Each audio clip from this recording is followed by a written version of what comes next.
Hello and welcome to this talk on the drama The Family Reunion by T.S. Eliot.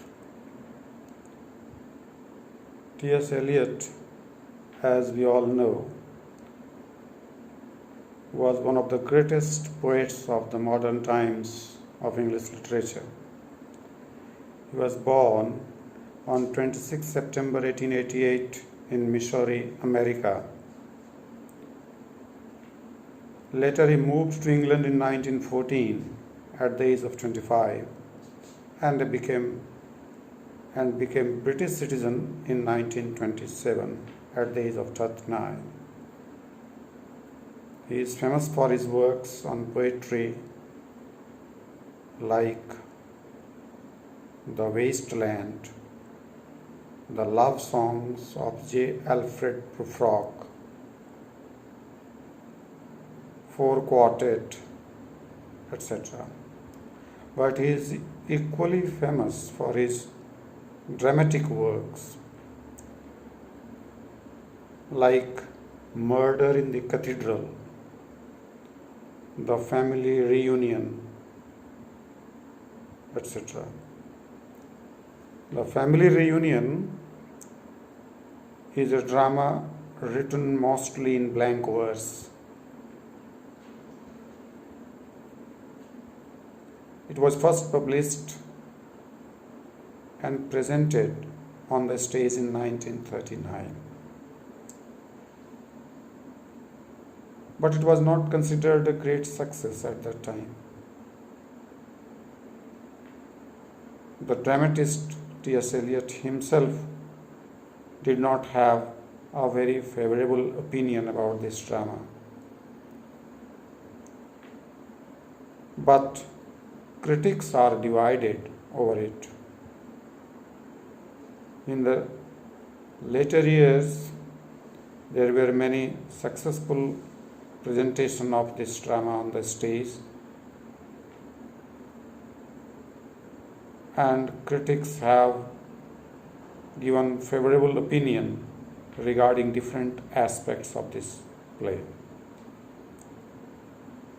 There are multiple themes running through this drama, like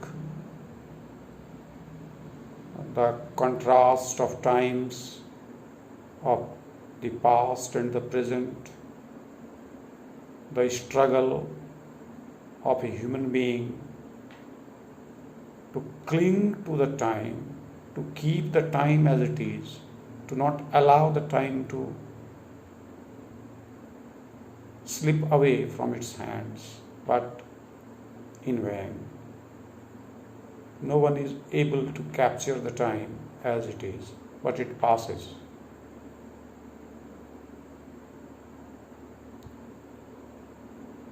There is another theme of sin and punishment running through this drama. The main characters of this drama include Amy, the aged widower, who is Lady Monchancy. She has 3 sons,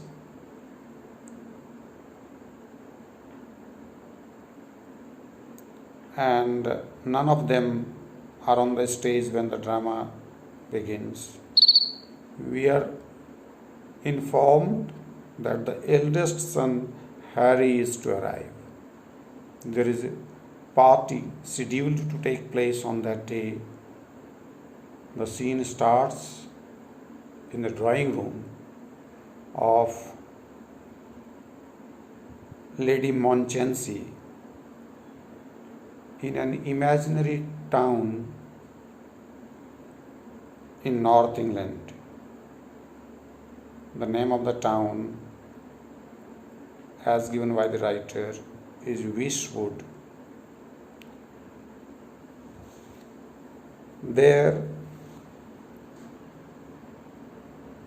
2 brothers-in-law of Amy, Gerald and Charles, and her two younger sisters, Ivy and Violet, and her older sister, Augusta, and a distant young girl, Mary, are present. They are all discussing about the decadence caused by time in the present generation. Amy is about 60 years of age. She is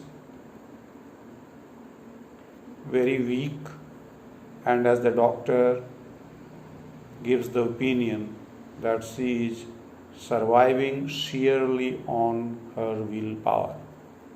Otherwise, her health is very fragile. She has a desire to keep her family intact.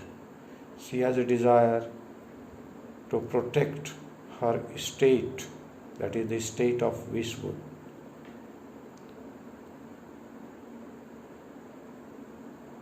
But the paradox of the situation lies in her failure. She so strongly desires to keep the traditional state, the hereditary state of her family intact by transferring it, handing it over to her eldest son Harry. And so she is eagerly waiting for his arrival, who has not been to home for the last 8 years. He has been away in the seas, and in the meantime we come to know about an accident involving Harry's wife, who fell into the sea and died. But Harry has a haunting idea that it was he who was responsible for the death of his wife. Perhaps he thinks that he pushed his wife into death from the board of the boat. We are not sure whether he committed the crime, but this guilt remains the source of the movement of the plot throughout the drama. He is unable to free himself from this consciousness of guilt, and he is constantly reminded of his crime by the spirits called Eumenides. Here, T.S. Eliot has employed the Greek element of spirits and supernatural elements playing a role in the dramas and epics and poetries. As we have seen, the supernatural elements constantly playing a significant role in Greek dramas. Here also, Eumenides are the spirits or ghosts who are always following Harry. When at last, after a long time of waiting by Lady Monchancy and her guests in the house, in the drawing room, at last Harry arrives and he thinks that the ghost is following him, and so he behaves strangely. The ghost is not visible to anyone else, but he is visible he is able to see the ghosts himself. So Harry is very upset, and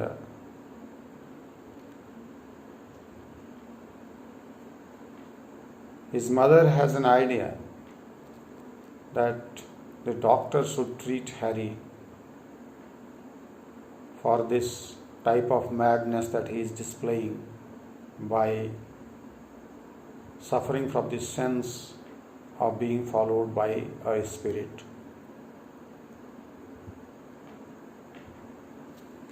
There is a talk between Harry and Mary. Mary is the younger girl of about 30 years of age, whom Lady Monchensi thinks to be the second wife of Harry. Lady Monchensi wants that Harry should forget all about the past, and so he has kept Harry's room exactly intact as it used to be 8 years ago when Harry left. There has been no change in the room. In a way, Lady Monchensi has tried to capture time for Harry. But the time has moved ahead. Harry is unable to adjust, and there we find he has a talk with Mary. Mary and Harry were childhood friends. But at this time, at this juncture of their career, we find that they are poles apart. They are unable to come to the levels of each other. She thinks that Harry behaves strangely when he talks about some strange spirits being visible to him, and he thinks Mary sounds too distant, too far away, unable to grasp the reality that he is facing. And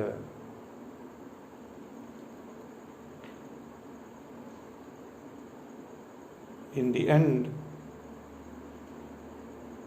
we find that Harry is unable to adjust to the wishes of his mother and decides to renounce the inheritance to be the successor of the estate of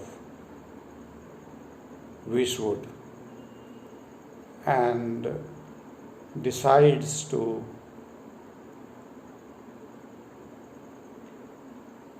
join the missionary life, renounce the worldly pleasure for his spiritual fulfillment.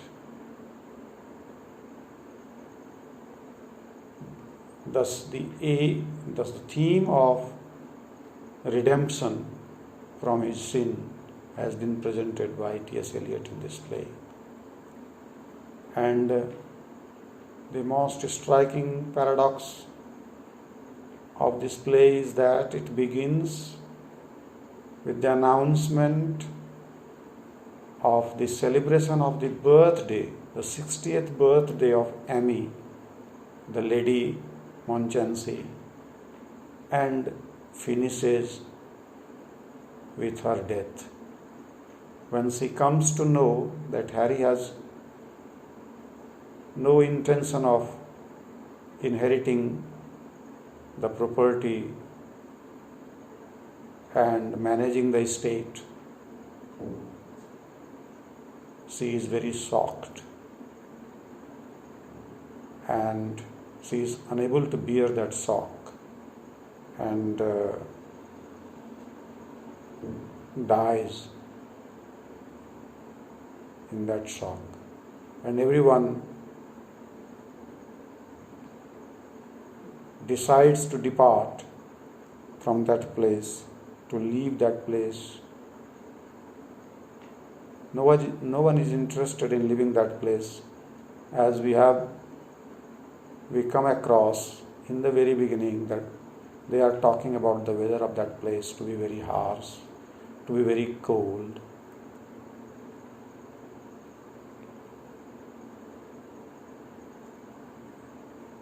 T.S. Eliot has used the elements of Greek tragedy in the forms of introduction of supernatural elements like humanoids and the introduction of chorus. Harry's aunts and uncles become the chorus in between the actions of the play. They separate themselves from the action and in a form of chorus declare their ideas in front of the audience.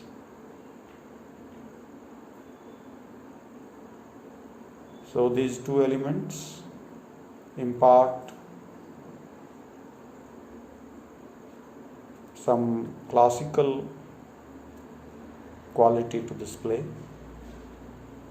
as T.S. Eliot was very much a follower of the classical principles to be protected in literature. Thank you.